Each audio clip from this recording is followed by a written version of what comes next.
far from the shores of the UK, the Falkland Islands are a group of islands in the South Atlantic Ocean. The island region had been controlled by Britain since 1833 and remains a self-governing British overseas territory. The UK government takes responsibility for its defence and its people, who see themselves as British, but Argentina dispute this and claim the islands belong to them.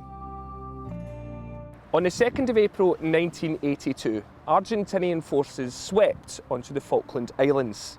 They claimed the group of islands as their own.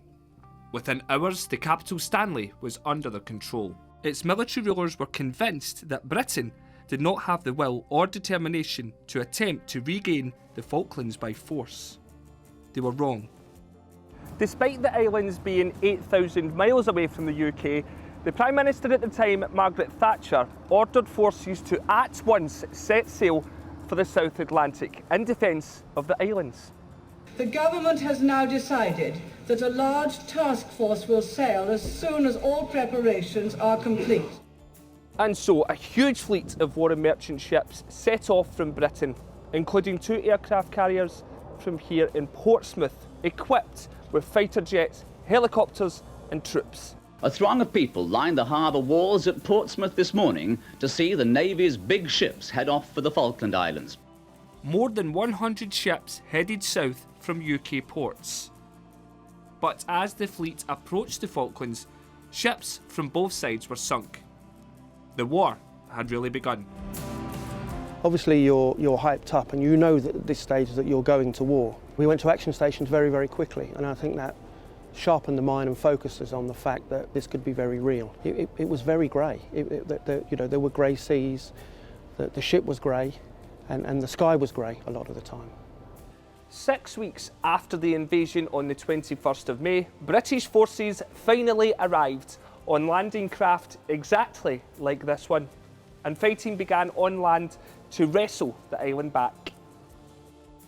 After a series of engagements, Britain began to gain a foothold against the Argentinian army, and the battle for Stanley began on the 11th of June. The battle didn't last long. Gentlemen, I've just heard that the white flag is flying over Stanley. On the 14th of June, 15,000 Argentinian troops surrendered, bringing to an end a conflict to defend 1,800 British citizens and its islands. Sadly, like all wars, it came with a cost for both sides. 649 Argentinians were killed during the conflict. And here, at the National Arboretum in Staffordshire, this memorial remembers the 255 British servicemen and 3 islanders who lost their lives. The 74-day war, the largest of its kind since World War II, was at an end. Britain achieved its aim, and the fleet returned home to a hero's welcome.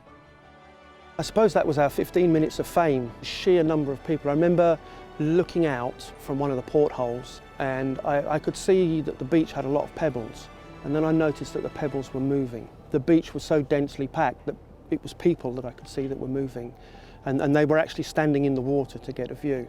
It was just as far as the eye could see, there just seemed to be people, and it made it very, very special. It made you feel very proud, and I don't wish anybody to have to go to war. And I just think if we keep remembering and we keep looking at these situations, I think we're better placed to make sure that they don't happen again. Although the relationship between Britain and Argentina is better compared to back then, the sovereignty of the Falkland Islands, in other words, which country it belongs to, still remains an issue. Britain continues to maintain a military presence on the Falklands, and the Ministry of Defence says it will do so for as long as the islanders wish them to.